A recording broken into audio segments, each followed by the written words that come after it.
Hello students, कैसे हैं आप सभी। Class 10 CBSE।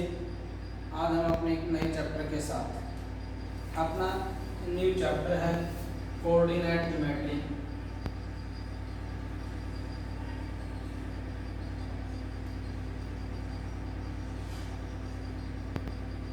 कोऑर्डिनेट ज्योमेट्री, एक coordinate geometry whose coordinate is xy x y. In the graphically, this line is called the x-axis. This point is 0. All points are equidistant on x-axis. ये line जो है इसको कहा जाता है x axis, इसको कहा जाएगा नेगेटिव एक्स एक्सिस, यहाँ से यहाँ तक 0 से लेस। इसको कहा जाता है पॉजिटिव एक्स एक्सिस। ये है पॉजिटिव वाई एक्सिस, ये है negative Y axis. X axis को एब्सिसा भी कहा जाता है, कोऑर्डिनेट वाई एक्सिस को कहा जाता है। On the line of x axis, आपको कहे एक point line on X axis, तो उस टाइम पे आपको एक्स का कोऑर्डिनेट बता नहीं सकते, बट वाई का कोऑर्डिनेट मस्ट बी 0 होगा। एक point line on Y axis, अब इसकी जो वैल्यू होंगी 0, इसकी वैल्यू आप नहीं बता सकते। ये कंडीशन कब होगी? एक point lies on X axis, एक ऐसा पॉइंट एक्स एक्सिस यहाँ पर भी हो सकता है, वो यहाँ भी हो सकता है, यहाँ भी हो सकता है, यहाँ भी हो सकता है, यहाँ भी हो सकता है, यहाँ भी हो सकता है। तो प्रॉपर नाम तो बोला नहीं, इसने कहा ये point line on X axis at x equal to 1, तो आप कह सकते थे उस टाइम पे जो पॉइंट होगा वो 1 0 होगा। एक point line on 2 on x axis तो 0 होगा, लेकिन इसने कुछ नहीं बोला। क्या बोला? एक point line on x axis, तो x एक्सिस के ऊपर x की वैल्यू मालूम नहीं है, बट y की वैल्यू ऑलवेज क्या होंगी उस टाइम पे 0 होंगी। In the same of y axis, y axis पे x की जो वैल्यू होती है वो 0 होती है, y का कोऑर्डिनेट मालूम नहीं है। x एक्सिस को दूसरे वे में एब्सिसा भी कहा जाता है, y एक्सिस को कोऑर्डिनेट कहा जाता है। नेक्स्ट कंडीशन आती है कि कोई पॉइंट x एक्सिस के ऊपर है, तो इसको कहा जाएगा फर्स्ट क्वाड्रेंट, इसको कहा जाएगा सेकंड क्वाड्रेंट, इसको कहा जाएगा थर्ड क्वाड्रेंट और इसको कहा जाएगा फोर्थ क्वाड्रेंट। ये चीजें आप 9th क्लास में भी आप पढ़ चुके हैं कोऑर्डिनेट ज्योमेट्री। इस समय आपने क्या पढ़ा था? किसी भी पॉइंट की जो पोजीशन है वो किस क्वाड्रेंट में होंगी। जनरली अगर x भी पॉजिटिव हो, y भी पॉजिटिव हो, एक point lie on x axis. Second quadrant में कब होगा? जब x नेगेटिव होगा, y पॉजिटिव होगा, पॉइंट किस क्वाड्रेंट में लाई करेगा? सेकंड क्वाड्रेंट में। थर्ड में x भी नेगेटिव, y भी नेगेटिव, पॉइंट किस में लाई करेगा? फोर्थ क्वाड्रेंट में, थर्ड क्वाड्रेंट में। फोर्थ में x पॉजिटिव होता है, y नेगेटिव होता है। तो इस तरह से हमने किसी भी पॉइंट की पोजीशन देखी कि वो पॉइंट x एक्सिस पे हो, वो पॉइंट y एक्सिस पे है या किसी क्वाड्रेंट में है, first quadrant, second, third, fourth. इसमें पॉजिटिव क्यों लगा है? क्योंकि सबसे पहले आपको x देखना होता है। ये लाइन है पॉजिटिव x एक्सिस, इस पे पीछे y है पॉजिटिव y एक्सिस, ये line negative x axis, positive y axis, ये line negative x negative y, ये line positive x negative y। तो इस तरह से हमने फोर्थ क्वाड्रेंट की पोजीशन देखी। अगर कोई पॉइंट आपको दे दिए जाए, कोई भी पॉइंट देके आपसे पूछता है which point lie on which quadrant, first, second, third and fourth, आप इस प्रकार के साइनों को देखकर भी बता सकते हैं कोई पॉइंट किस क्वाड्रेंट में होगा, किस क्वाड्रेंट में नहीं होगा। उसके बाद इस पॉइंट को पढ़ा जाता है ओरिजिन पॉइंट। ओरिजिन पॉइंट पे जो कोऑर्डिनेट होते हैं वो 0 0 होते हैं, क्योंकि x एक्सिस की वैल्यू भी 0 होती है, y एक्सिस की वैल्यू भी 0 होती है। अगर मे बी आपको कोई 2 points are given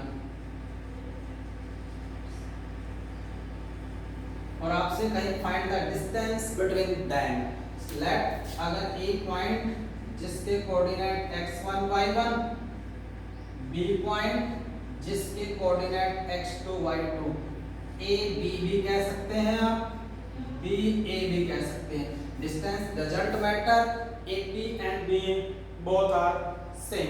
A B कहें चाहे बी ए कहें, उसको डिस्टेंस निकालने का फॉर्मूला जिसको आप डिस्टेंस फॉर्मूले के नाम से जानते हैं।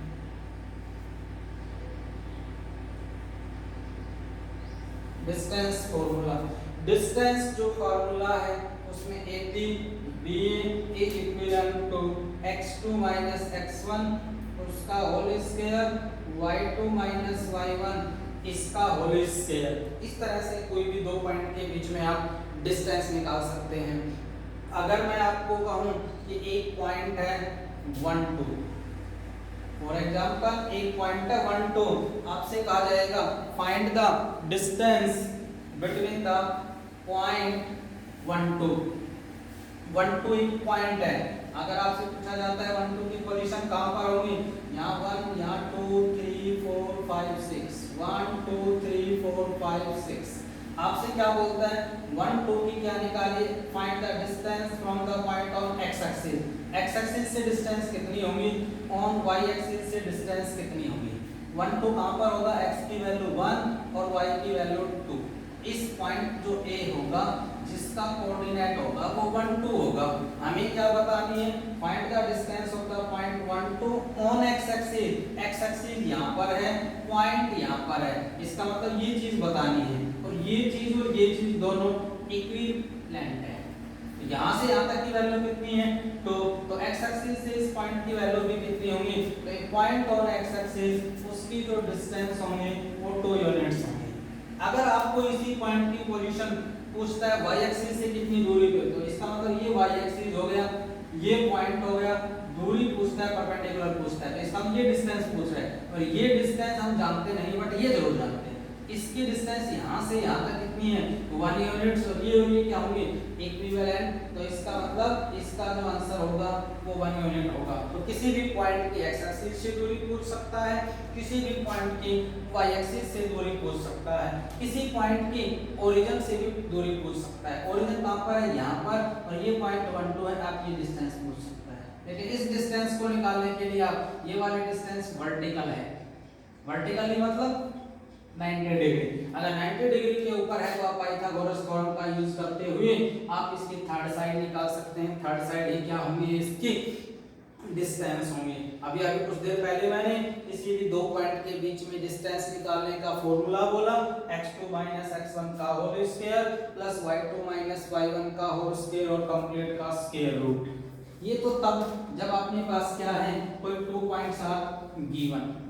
अब यदि आपको कोई 3 पॉइंट्स दे दिए जाएं, a x1 y1, b x2 y2, c x3 y3। सबसे पहले आपसे बोले show that the point are collinear. आप कब कहेंगे a b c, कोलिनियर का मतलब होता है जब कोई 3 पॉइंट या एटलीस्ट 3 पॉइंट, 3 से एटलीस्ट ज्यादा भी हो सकते हैं but at least 3 point lie on a straight line are called the collinear points।